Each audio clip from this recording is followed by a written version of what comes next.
Adam, we're in practice 9 today for the Buffaloes. They were outside for most of the day. We're inside here for this, but had a chance to talk to Coach O'Boyle and also our first scholarship returner, Trevor Woods, who got his number today, sticking with number 43. Yeah. So let's start there. I mean, I was glad. We've had a couple of walk-on returners that we've talked to, Charlie Offerdahl and Cristiano Palazzo, but it was good talking to Trevor Woods and kind of getting some insight of what's this transition been like for you. And he's on board. He said all the guys that are returning have bought in.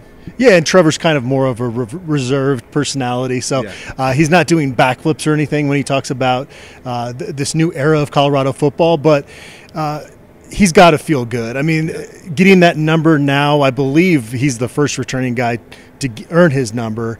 And, there's had to be some anxiety with some of these guys because Trevor Woods played great last year, but we're hearing some of these coaches say, well, I'm not really going back and watching a lot of film. So you really do have to make a strong first impression, and it's great to see that Trevor Woods has done that because I thought he was their best defensive player last year and a guy that you never question his effort. And sometimes that gets him into trouble a little bit, the fact that he plays so hard and such a physical brand of football. These were the stories that I was looking forward to covering with the returning guys, and I'm anxious to see who gets their number next. I know that Vonta Bentley is going to wear number 40, number 20. And then Cameron Silman-Craig as well got his number. So two safeties. And one other thing I took away from Trevor Woods' conversation with us is that he's meshed really well with Cameron Silman-Craig and says that he's the vocal guy where I'm not really that vocal. So they kind of play well off of each other. And so they're going to add competition there, we think, with Shiloh Sanders and Miles Slushers in this program as well. So more competition, but it's great to see Trevor Woods earn that number. Yeah, and for those who don't know, the way we get the players we get at the end of practice is, it's Coach Prime goes up to this SID staff and says, take this guy because he really shined today. So that's a good sign that Trevor Woods stood out. Not only did he get his number, but where he's got that trust now where Coach Prime is like, you go ahead and talk to the media. So that's a big deal. I think that's a great sign, I think, for Trevor Woods as far as his standing on this team right now. So Coach O'Boyle talked to us, the offensive line. Offensive line coaches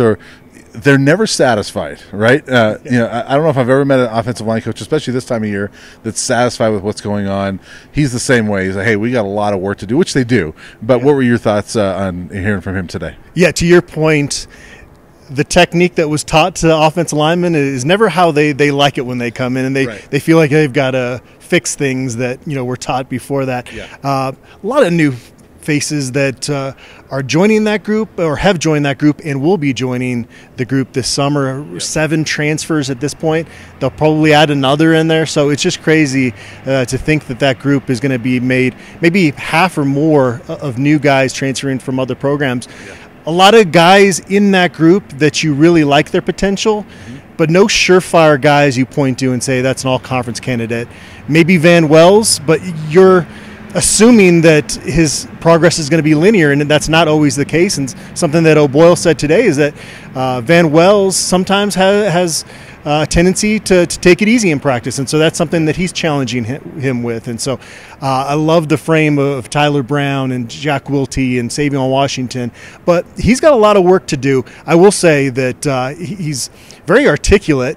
We heard Sean Lewis say that he doesn't really like talking to the media, but when Coach O'Boyle talks to us, I find him to be one of the more insightful coaches on this entire staff. Yeah, I agree with you. And you mentioned no surefire all conference. I'm not sure there's a surefire starter in any places. Maybe Savion Washington, Tyler Brown, I think. Tyler Brown, but even with him, Coach O'Boyle said, hey, he's very raw. He's got a lot of work to do. The other thing I took away from it was I asked him about, hey, there's 3 starters from this team last year: Tank, Jake Wiley, and Van Wells. What are your impressions?